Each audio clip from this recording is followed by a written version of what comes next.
anything for time's sake, just one specific, okay, we'll do two people. Something you learned that was particularly impactful in our study of Acts. How important suffering is. Okay, how important suffering is. Okay. And His will be done no matter what. Okay, His will be done no matter what. Okay, it's good. Okay. Giving gratitude during the suffering. Giving gratitude during our suffering. Okay, good stuff. All right. Good stuff. Okay, I won't call on anyone else. Don't be like avoiding eye contact. Okay, so we're at this point. We're now in chapter 27, and it has not disappointed, this book. It's been thrilling, in fact, for me. Challenged. I've been challenged by the book of Acts.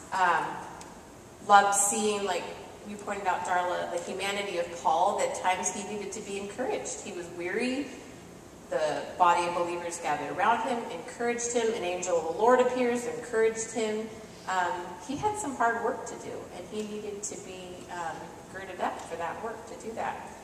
My view of trials and suffering has changed. I've had my spirit revived through this book, through this study. It's been very beneficial. I appreciate it. But I've really been considering our reliance and belief in God, particularly during life's storms. And that's kind of like what we've been reading in our chapter this week. If I was Paul on the ship, it's falling apart, I would kind of tend to be the one crying out, why me? Like, I would probably have a more than brief pity party out there on those waters. My son this weekend went to a birthday party, and the mother of the year that hosted it, she made crafts, and she literally hadn't slept more than 5 hours that week, she said, and I believe it. So they had like this whole Narnia theme, and they made boats, and so he was all excited. He comes home, and his boat had like a sail here, and he was all excited to try it out. And so I said, go take it to the pond, and so he was excited. So his boat didn't fare too well. It just kind of came apart when it actually met water. Yeah, and he burned himself with the glue gun. That was fun. But so his boat just kind of did what they're going to do in a... Yeah, kind of like Paul's boat. That's what I was thinking of. It didn't do too well there. But I think the difference with Paul is during a boat literally falling to pieces, he understands something that we don't quite get about the Lord. He really lived his faith, which you've seen time and time again. Not to mention, he is a prisoner on this boat. We're not talking Royal Caribbean, hey, the Lido deck, and like all you can drink lemonade. This is like he is a prisoner aboard this ship with 275 other passengers. Not my idea of a good time. So Luke is accompanying him because we know that from the text that he says we, so Luke is writing this. He's there with him. When they encounter great difficulty in the voyage, if you looked at verse 9 of chapter 27, when we had sailed slowly for a good many days, in verse 7, and with difficulty had arrived. This difficulty is a present theme that's going to be coming up. Again, he repeats it in verse 8. And with difficulty, sailing past. But then I love it in verse 9.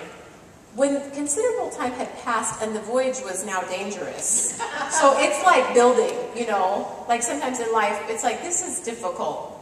Okay, it's getting a little more difficulty, and some more time has passed. Now this is like dangerous, like this is getting serious here.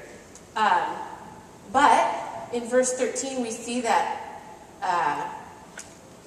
a moderate south wind came up, and supposing they had attained their purpose, they weighed anchor and began sailing along. So they get some favorable weather, a little bit of calm. We made it through. Now it's calm. We're going to set out again. So they go, but hang on, because difficulties around the bend again. It doesn't last for long, the calm. They get violent wind, and the ship is caught up in this. And then in verse 18, we now see the next day as we were being violently storm-tossed. These are some very clear pictures we're getting of their actual physical circumstances. And I was thinking about the term violently storm-tossed in relation to our lives, my life, your life, the lives of the women in my group. That life has a way of shaking us up, doesn't it? Doesn't it have a way of getting our attention? We get these personal storms that the storms we face can be as diverse as the North Idaho weather. You never know, it's going to be different for every moment. Just hang on a minute, it's going to change. 1 minute we're smooth sailing and things seem to be going right. But then the next minute we're faced with difficulties. And then we ask, okay, how are we going to get through this? How will we get through these difficult times? The first way, according to your notes, that I'd like to suggest is that we seek God to know Him. And in that, we're going to go to Psalm 25, 4 through 5.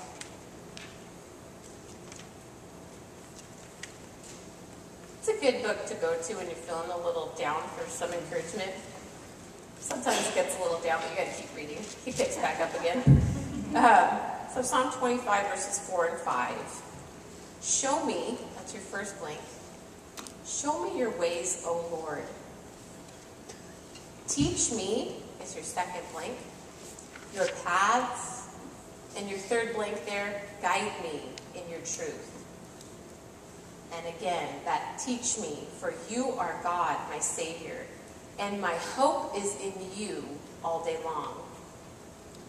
So show me your ways, O Lord, teach me your paths, guide me in your truth, and teach me, for you are God, my Savior, and my hope is in you all day long.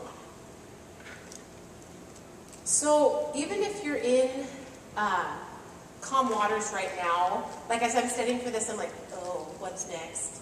I'm like studying about this, and the Lord might make me like suffer tomorrow. You know, you're like, oh yeah, you want to preach this, you're going to live it. But so like right now, I feel like I'm in calm waters. But I also feel that right now, what I do in the calm waters, what I'm filling my mind with in the smoother sailing in life right now, is going to help me in the perilous times, in the treacherous times. It's preparing us. It also is sustaining us, even if you're smack dab in the middle of a personal storm right now, a personal crisis, a treacherous time.